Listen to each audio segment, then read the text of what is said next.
Hey everybody, welcome back to Mount Tammany Ridge. You got John here. I'm out here in the garage, just kind of, I don't know, trying to do something and trying to avoid to do other things. I don't know, maybe it's a little bit of the overcast cloudiness. It's actually really a perfect time for me to be down at the wood yard, maybe bucking up some more logs, which I still might get to it. I just got back from a half day of work over at the lumber yard, and you know how it is. If you don't stay moving as soon as you come home, you get in relax mode. You maybe have some lunch, get some food in your stomach, and before you know it, you're you're sawing logs inside the house rather than down at the wood yard like you're supposed to be. So I'm just right now, I'm in here in the garage. I'm going to take this 20-inch bar off of my Husqvarna 460. I guess if I had to use this saw for, you know, maybe doing some limbing, you know, things like that, the 20-inch bar would obviously be more convenient. But for down there in the wood yard, you know, bucking up those rounds, you know, some of those logs are, you know, over 24 inches. So having the 24-inch bar on, I think is much more appropriate for what I got going on down there. So the last video, the one previous to this one, while I was down there bucking up the logs, I had already had this chain on for the last time I went and helped out my buddy Pete over at his place.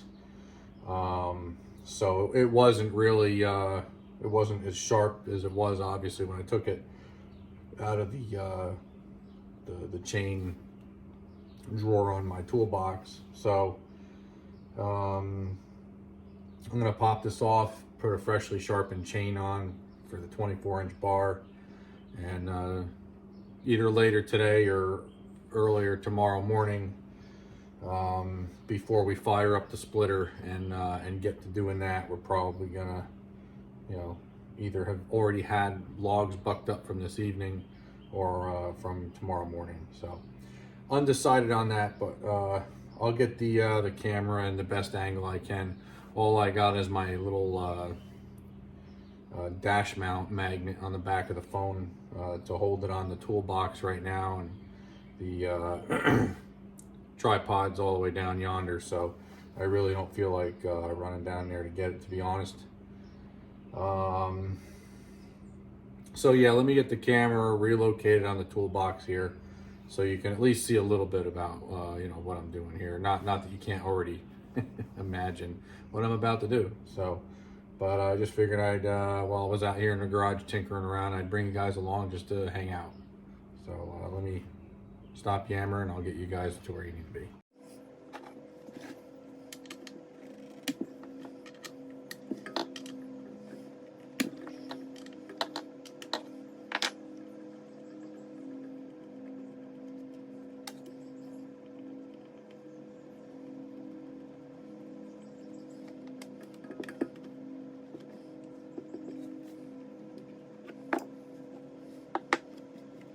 So while I'm taking this apart, I almost did something because I'm just kind of on autopilot here. But I mentioned this in a past video a while back, and I could just refer you back to that video, but I'm not going to do that. I'm just going to kind of go over this again. It's a little bit of a public service announcement. So any of you guys who are pretty new to chainsaws and you haven't really tinkered with taking the bar off yet, things like that, when you take these bars off the chainsaw to remove the chain and everything and swap it all out, be absolutely sure to disengage your chain brake, okay? That's that guard looking thing at the top of right in front of your handle, your top handle. So make sure that's disengaged, because if you go and you struggle to get that cover off, if you're having a hard time getting that cover off, that means your chain brake is engaged. At that point, stop. make sure that that's disengaged and the chain can freely move on the bar. Then you can proceed to take that cover off to get access to the rest of the saw. So, because if you don't, it's a nightmare.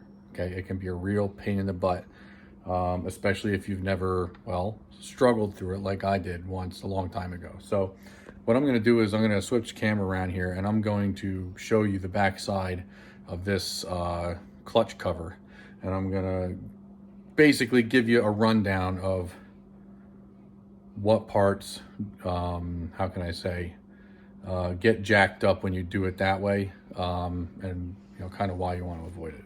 Just give me 2 seconds.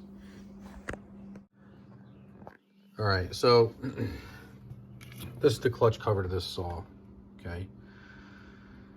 And let me flip this around. So this here is the brake, okay? When you flip, where am I? This lever here, when you pull this forward, okay, that locks the chain brake. This is the chain brake here, okay? And it grips, it constricts like that, tight against that clutch. Grips tight right around here, all right? And that prevents, that locks everything up, locks up the whole drivetrain to the saw.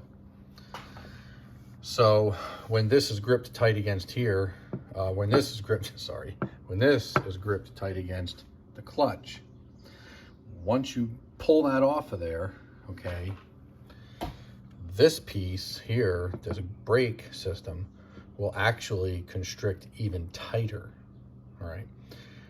That's problematic, all right? Because now you can't put this cover back on the clutch, because now this is smaller diameter than the clutch is, right? So this mechanism here, okay, this tri-spoke type of mechanism, all right, there's a spring in here, extremely heavy duty spring, okay? And that spring mechanism pushes on, I guess, like, it's been a long time since I've been here, but it's like a lever system, and that's what, you know, constricts and expands this, all right? So yeah, that piece there, you'll see matches this pattern here, okay? See it, just a void here, a void there, and a void there. So that sprocket kind of fits in there. So yeah, just be sure, whenever you go to take this thing off, just be sure that you disengage that. If that's hard to come off, if it's giving you a hard time, that means this gauge needs to be disengaged. Yeah, this brake needs to be disengaged. Boy, words are hard for me today. I'm yawning at the same time I'm talking, so if that's any indication. So anywho, yeah, let me get back to swapping this all out. I just, you know, right when I went to pull that off, I noticed it was, you know, not coming off. And that was clear to me that I had still, you know, see how this is floppy? That's disengaged, okay? So, anywho, let's get back to this.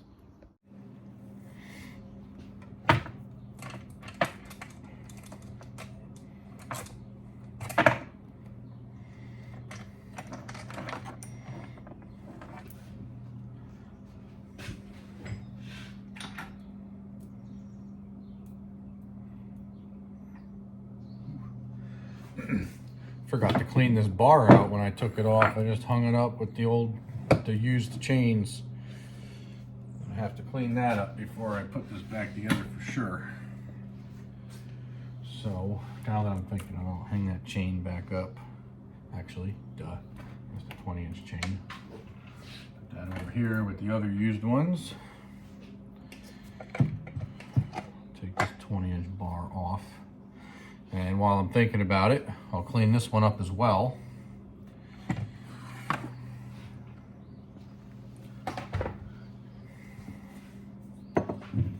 Where to put that thing? There it is. So typically this little flathead screwdriver is enough.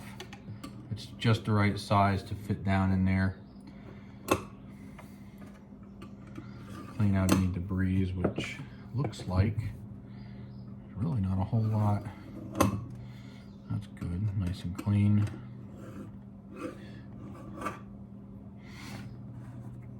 Okay.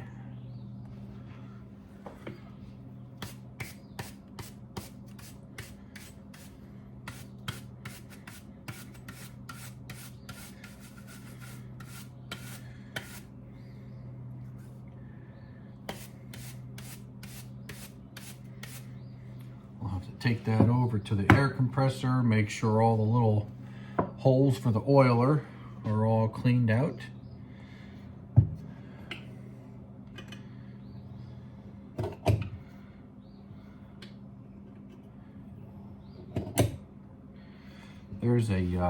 There's a tool for these chainsaw bars for the maintenance where you can close up these rail systems and reestablish the initial width for the sprocket. Shouldn't say sprocket. I guess whatever the flights, or I don't know what they call them on the chain. They engage with the sprocket on the saw where the clutch is. So where these chains ride on this bar, there's a tool. There's a tool that can squeeze this back together, because that groove in there tends to get widened up. And when this starts to widen up, you'll notice your saw, when it cuts, it'll start to cut, and a curve, like a radius type of deal. Two things can cause that: uneven sharpening of your chain, and also this being spread apart over time and wear and all that. So just give me a couple minutes here. I'm gonna leave the camera rolling. I'm just gonna go over there. But actually, maybe I'll try to bring it with. Let's see. All right, well, that worked out better than I thought it was gonna. I got you guys literally magnetized right to the compressor. So hopefully it doesn't kick on. You're gonna hear the hissing. My fitting's not so tight, so unfortunately you might have to cope with that. Okay. So, did they unplug that? Nope. Check and see. Looks like there's pressure. Maybe they fixed it while I was at work. That would be convenient. Whoa. I just need to replace all my other fittings, like this one. Usually the one down by the water separators leaking a lot of air.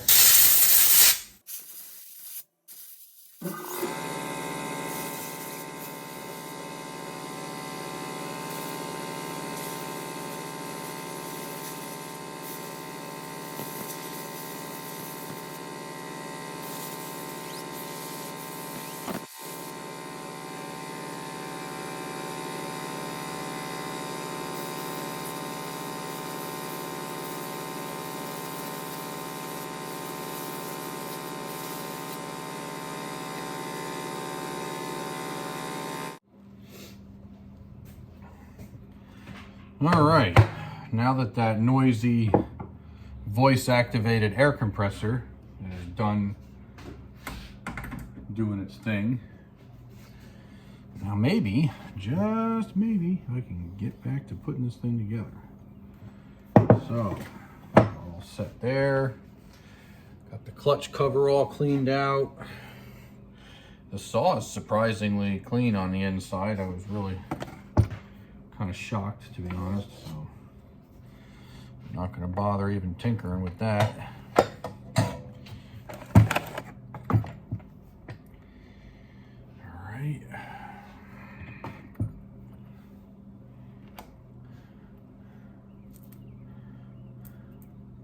I think I might actually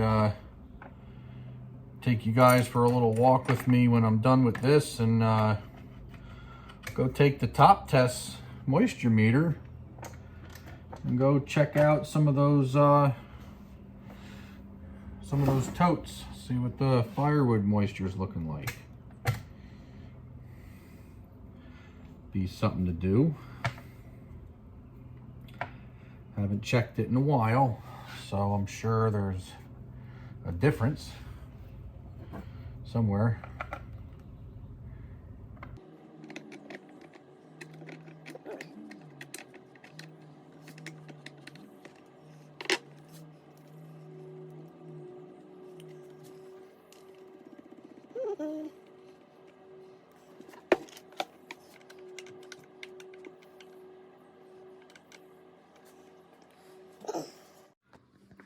Now, another thing I do when I'm tightening up the chainsaw bar, okay, and the chain.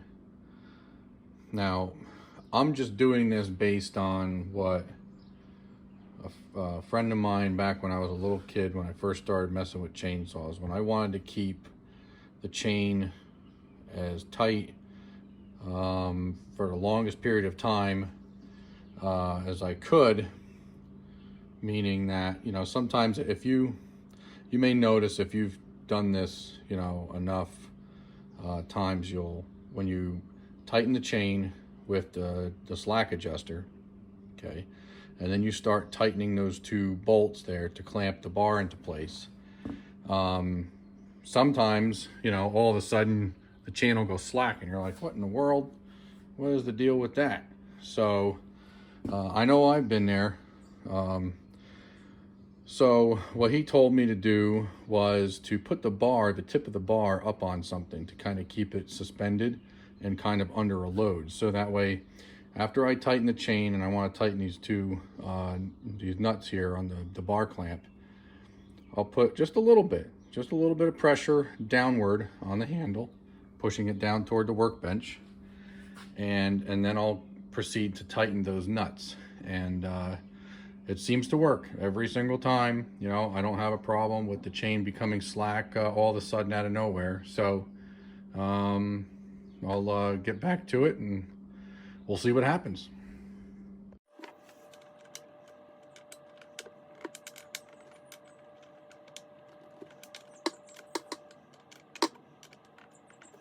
All right, everybody, I'm down here behind the big horse arena up by the house, and I've got a piece of oak and I've got a piece of ash, and I'm going to split these and get a fresh internal moisture reading. So I'm going to get my grandfather's old hatchet here and put it through these things, and we'll see what this top test meter reads. All right, so without any surprises, I'm not surprised at all, kind of expected it, it's oak. So we're still at about 27%. All right, check the other side. Yep, 27.5, 27%. Okay, now we've got the ash. All right, 23. And about 23. Okay, so now something I don't know about these moisture meters is, if you're out here as I am today on a day where you got a very, very light rain, do these prongs on these moisture meters have the ability to sense the moisture in the air, right? So my thinking is that ash should probably be drier than that. Now, this might be a little bit of a losing battle. Let's try looking at this ash again. Yeah, so we're still looking at 23%. I'm not sure today was a good day to come out and test this with the moisture meter as far as getting accuracy. However, if there is some truth to ambient moisture being a problem, with causing problems with getting accurate readings, then, you know, that's probably good information for anybody to know. You know, part of me, says that, well, of course it's gonna, of course it's gonna detect moisture on a rainy day. Obviously, I mean, if you put a moisture meter in a soaking wet piece of wood, or if you put a moisture meter in a swimming pool, clearly, it's gonna sense that it's, a very high moisture. So, let me know what you guys think on that. I mean, if it's if you're not directly in the rain, but the rain is, coming down. I mean, it's not a heavy rain, but it's a very fine but steady rain. And just as I was getting done splitting those two pieces, it started to ramp things up a little bit. So yeah, just let me know what you think. All right, so just kind of hanging out here in the garage. The rain has gotten progressively heavier, so Teresa, my lovely wife, she just brought out some fresh coffee for me here and the mug, and I'm just gonna hang out here and just watch the rain fall. So the top tests moisture meter, none of anything that I talk about with any of the stuff that I have is sponsored. I'm sure that's probably pretty clear, considering that I only have like 180 subscribers, so I'm nowhere near the monetization mark. So I'm definitely not on the radar for any of those opportunities to be contacting me. So this really isn't an advertisement platform. Not to say that there might not be something sometime down the road that might catch my interest, but it's really not a priority. I try to do this stuff when I can, as I can, and as often as I can. I do enjoy making the content. I enjoy socializing with a lot of the other YouTubers that are in the whole firewood thing and rural living types of projects, that kind of a community, things like that. So it's a lot of fun, a lot of really, really nice people. I really wasn't sure if I wanted to get too much into socializing, other than just making videos of stuff that people might find interesting. But I'm glad I did. I'm glad I kind of gave the YouTube community a chance, for lack of don't know how to put it. Give you guys a chance. I'm a little bit of introvert, so I usually kind of try to stay to myself, sort of. My circle of friends is very, very, very small, at least locally, so this is kind of all new to me for sure. But yeah, so if you guys enjoy the content I make here on the Mount Tammany Ridge channel, give me a comment, give me a thumbs up, something like that. It'd be great. It sure does help to know that I'm not wasting your time. And I have plenty of things I want to do. All of them usually are waiting on cha-ching of some sort. So that does kind of slow down how fast my projects, get pumped out. Not to mention, my schedule now isn't as free as it used to be. Now that I've got a full-time job working for another company instead of being self-employed, they kind of own me for the majority of the day. So, but like I said, there's plenty of things I want to do, that I'm going to do, but when it's all kind of waiting on me, for the funding and things like that, I'm just going to have to be patient and just kind of make the videos of the content that I can make in between these projects. So I definitely don't want to bore you guys. So comment. Let me know, if my content is lacking anything. I'm sure it is. Don't be shy. Let me know. Normally I try to be a little bit more detailed on my editing. However, I've been kind of funneled into a situation not by anybody else's doing, other than the fact that I'm just not very educated on all these other software programs.